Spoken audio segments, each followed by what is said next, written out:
It's the Eye of the Tiger. It's the Electric Football Show. Standing up to our YouTube rivals.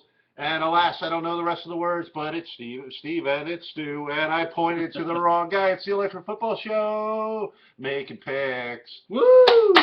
What am I wearing? I don't know. A, because I forgot my jersey, but B, because I'm feeling rage. Orlando Rage. Rage at my Vikings for blowing what, 2 weeks ago we had the division now. Now the refs are giving it to Green Bay. And by the way, Adrian Peterson, Zimmer's a good coach. You're a bad parent. Shut up. I hate these guys that are all like, the team didn't support me in my bad times, and I want a bigger contract. But then they're all like, I only got 8 carries. We got out-coached. In bad times, character shows. That's all I'm going to say.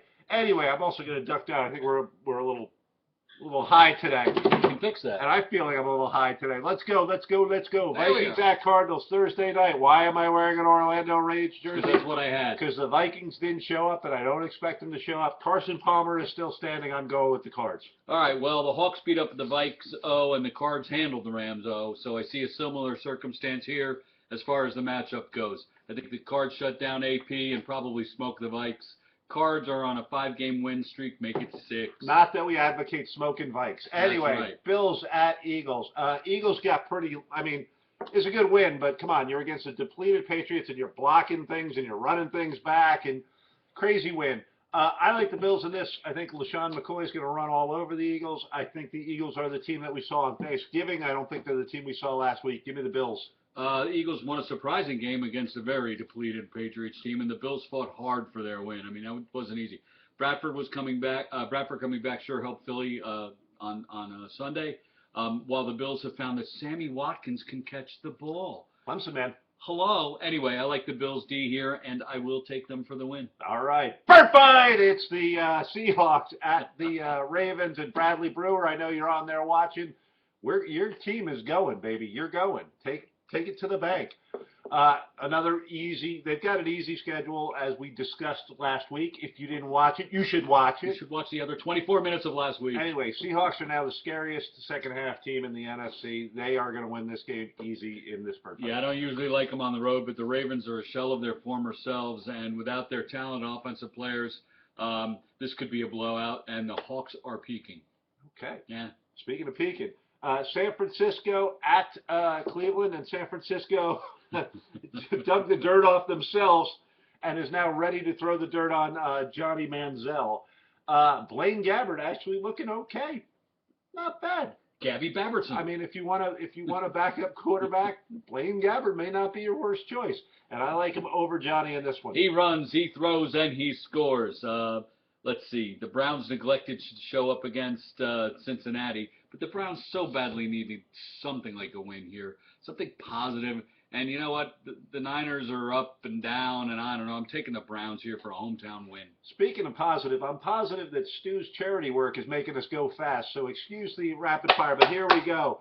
Lions at Rams. Jeff Fisher is now sitting on a lava hot seat, while Jim Caldwell's only on, like, smoking coals. Yeah. Speaking of smoking things, let's defend the Hail Mary. Why do you say, Jim? Anti-Viking defense caller, you? Anyway, I actually like the Lions. I think they're playing better than the Rams. I think the Rams have sort of quit on Fisher. So give me the Caldwell Cats. Yeah, both teams are more talented than their records are showing. The Lions lose on a bullshit phantom face mask call, while the Rams barely showed up against I got to give the refs this. The guy's hand hit the face mask, the head turned. In real time, that's a hard call. In real time. They had 20 minutes to look at it, and they blew it. Lions should be able to do enough on offense here, but the Lambs could get a late special teams touchdown here, but I'm going to take the Lions. Titans at the Jets, and I actually watched Ryan Fitzpatrick carve up the Giants. It was a weird thing to see. Put him down in last week's episode, the Kansas episode. Okay, it's true. But I like them here against the Titans, who I believe I picked that Titans win, which is a damn hard thing to do. Yeah, no kidding. I like the Jets in this one. You can't figure Mariota is going to run for 87 yards against them. And Fitzpatrick doing good things with both his feet and his arm. Yeah. Mariota showing signs of life, and that touchdown run was a thing of beauty. I mean, he looked like a running back there. Meanwhile, the Jets struggled mightily in their win in their home team stadium, but against the Giants, who were home. I think the Jets D is stronger than the Titans offense can perform, and I think the Jets continue their playoff run. I am taking the Jets because they need these kind of wins to get in. All right, Pittsburgh at the Bengals. And since he needs to stop Big Ben from kicking, if they're going to win this thing, Yeah, this is the game. and I'm telling you right now, they can't. The Steelers' offense is just amazing, even without Bell. Yep. They're hitting on all cylinders. The deep pass attack is a beautiful thing to watch. They're a fun team, which Pittsburgh, you don't think of them as a fun offensive firepower team until recently.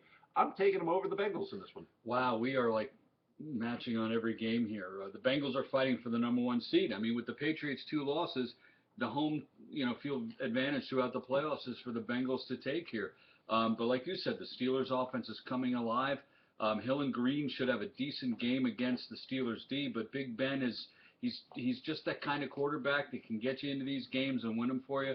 I'm imagining there's an upset on the points board, but I'm taking the Steelers. Colts at Jags, and Bortles threw for 5 touchdowns, no interceptions, and lost. But the Colts defense gives up big pass plays, and I think that's what the Jaguars are going to be able to do against them. Hasselbeck is supposed to play, but you've got 2 separate injuries, ribs and neck, I think it is, and how long is he going to hold up? So I'm taking the Jags, assuming that Hasselbeck, if he plays, may not play the whole game. And if he does play, maybe hampered. Yeah. So give me the non-hampered Jags. The Jacksonville's lost at least the last 3 games to the Colts here, but they all were with Andrew Luck. Both sport a very weak running game right now, while they are better passing. A statistically better Jacksonville defense is why I'm taking them against a luckless Colts team. It's a Jag kind of day. All right, Chargers at Chiefs, and this one's pretty simple. Chargers 1-7 in their last games. They're 2 field goals away from having a couple of shutouts pitched against them. Chiefs are like 6-0 and on a roll. As I said, they are the AFC team for the second half of the year. Give me the Chiefs easy in this one. Yeah, the Chargers are boasting a better passing game than the Chiefs, but the Chiefs can just run on you all day. And the Chiefs' defense is so much better than San Diego. Chiefs. Washington at Chicago. And this is the game that I had the most trouble picking because what do you make of their losses last week? Exactly what I wrote. I can't predict this game. We're in sync. I went back and forth on this, and then I decided that I like the Bears loss better than I like the Washington loss. And I like what the Bears can do offensively a little more consistently than what Washington can do. So I am taking the Bears. I believe the Bears win because they are the Bears. That's I have nothing. This is another coin toss game, Bears. All right, debate topic in the next one, Falcons at Panthers. And the question is, are the Panthers the worst 12-0 team ever? And I would say yes. I don't know who the others were. They really, Miami was one of them. Saints, Colts, Patriots, Broncos, teams like that.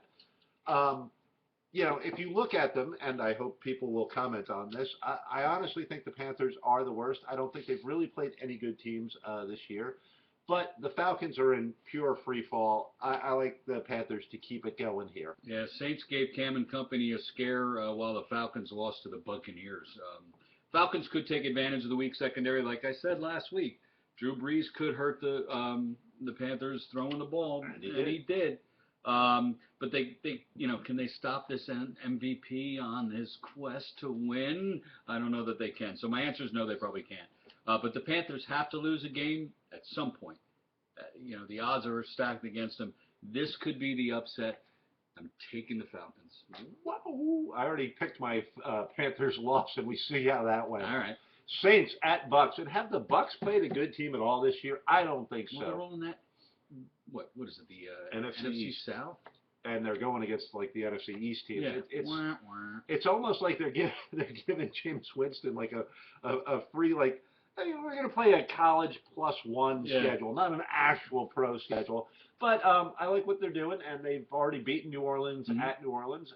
New Orleans has proven they cannot stop anybody. I'm taking the Bucks. Yeah, okay. I think the Saints steal one here. The tide is turning in the NFC South there, and the Saints are the ones that are ebbing. But I just don't think the Bucks have the manpower on defense. After watching what Breeze did to a much better Panthers defense, I'm going to take the Saints here. Okay. Then we have Raiders at Broncos, and you don't have to win pretty, you just have to win, and that's what the Broncos are doing right now with Brock. Raiders have faded. I liked them early in the season, me and too. I'm off that. I'm off that right now, especially against a very very tough defense that knows it needs to be a very very tough defense in order for them to win. Broncos at home, I like them easy. Yeah, what was that guy that used to quarterback the Broncos? What was his name? I don't know, Eli's brother. Yeah, yeah, nationwide guy. Anyway, now this defense is the name of this team, the Denver Broncos. Just like the the '86 Giants and the Baltimore Ravens. You don't need a great quarterback to win a game with this Denver Bronco defense. Brock Osweiler's probably better than a Trent Dilfer or a Jeff Hostetler career-wise eventually. Whoa, whoa, whoa, whoa! Come on, Jeff Hostetler. Everybody picks on Trent Dilfer. He's a great announcer, and he was a He's solid terrible. quarterback. Well, I hate all the announcers. He was anyway. a solid quarterback.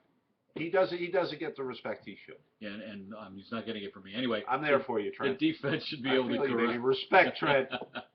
Defense should be able to corral this Raiders team who had a promising start. Kind of, I guess they peaked, and it's not going up anymore. It's kind of going down.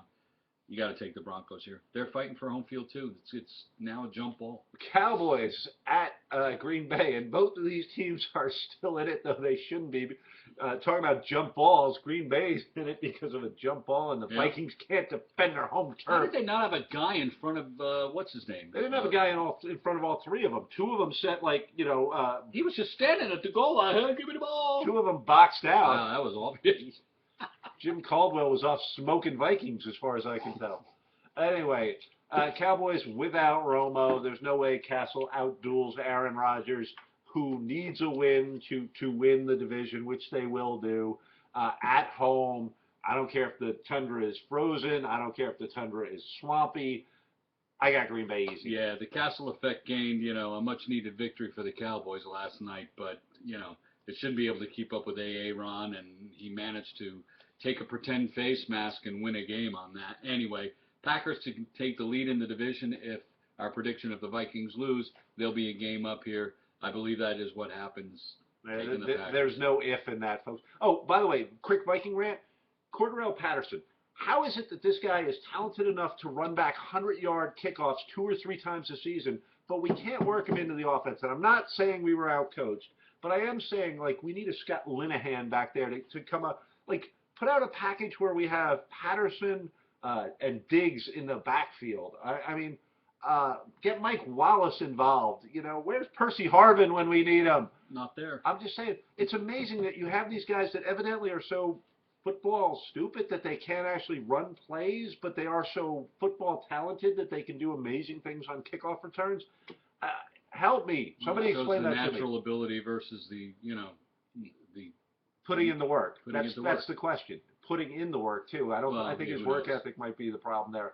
Pats at Texans and Tom interesting. Can't wait to hear. Tom Brady. You see him rumbling, bumbling, stumbling with that 36-yard reception. Yeah. I am taking J.J. Watt to get about 6 sacks against a vastly depleted Patriots offensive line. I like what Houston can do against the Patriots in this game. When your leading receiver is James White, when Tom Brady has your longest pass catch, when Brady is clearly frustrated from getting pounded, and Tom Brady shows frustration like no other quarterback ever, I'm taking the Texans in an upset here. Wow. Okay. I thought. All right. Are the Pats going to lose 3 straight? I'm calling it. Wow. It's a shine off the Patriots' apple. Who knows? It's not off their apple. They got nobody left to bring an apple out on the field. Is Gronk playing? We don't know yet. Anyway, I still can't bet against them. While the Texans' D is certainly playing better, and they should have a hell of a day against this, patchwork sieve of an offensive line. The Pats are a better overall team, and I just can't see them losing 3 in a row. They are on the road, but I don't think that makes much of a never mind. I'm going to go Patriots. All right. If Stewart still has a voice, he can do the Monday night. Choking on the phlegma. This could very well end up into a forfeit.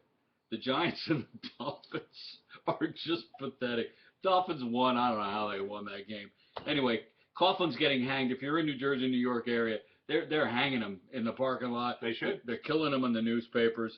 And the Dolphins coaching staff looks like an obituary page in the Sun Sentinel. It's just, these people are dead. Anyway, the Giants have won the last 2 games in this series. So let's go with the home team. Go Dolphins. Hooray! Giants have managed to lose 5 games when they were leading with 2 minutes left, and I believe 4 of those games they were leading with a minute left. Coughlin's decision to not kick a field goal and go up 13 and burn a timeout while doing that is inexplicable. And he's done I was, like I said, I was at the game, and I turned to my friend and said, what the hell is he doing? You go up 13, you have 3 timeouts. If somehow they have a miracle comeback and the Jets put 2 touchdowns on you, all you need is a field goal. It was a ridiculously poor coaching decision by a ridiculously good coach who has the experience and should know better. I think he's actually just gun shy. I think he's looking over his shoulder going, how, we blew the last couple. How I can't blow this one. When he makes decisions, they are blatantly stupid. I mean, it's not like, oh, all right, that could have gone either way. They're really bad between clock management and these types of calls. You got to wonder if the guy's losing it a little bit. Let me tell you, everybody in section 340 around me was like, here we go, we're going to lose another one. What the hell are we doing? Oh, look, Eli threw an interception, except for the 2 guys that were pissing in a bottle in front of us. Welcome to New Jersey. Anyway, we love you. That's electric football. I'm taking, by the way, I'm taking the Dolphins in that one too. If that wasn't clear. It wasn't very clear. And we do love you. We'd love some comments from you. We enjoy the rapport. And watch the other YouTube shows. They're a lot nicer to us than we are to them. So yeah, that's true. Yeah. There's a lot of good pick shows out there. Take a few minutes. And if you're a Facebook person and don't like to look on YouTube, go to NFL YouTube Prognosticators. Everyone posts their YouTube videos there. You can all watch them right in a row. You don't have to go looking for them. Do we post ours there? We do. Oh, I didn't know that. Never been on Facebook. There you go. Not a real social media guy. Anyway, but I am a social guy, and I love you. Thanks for watching us. Steve Brown, Stu Pace. See you next week on Electric Football.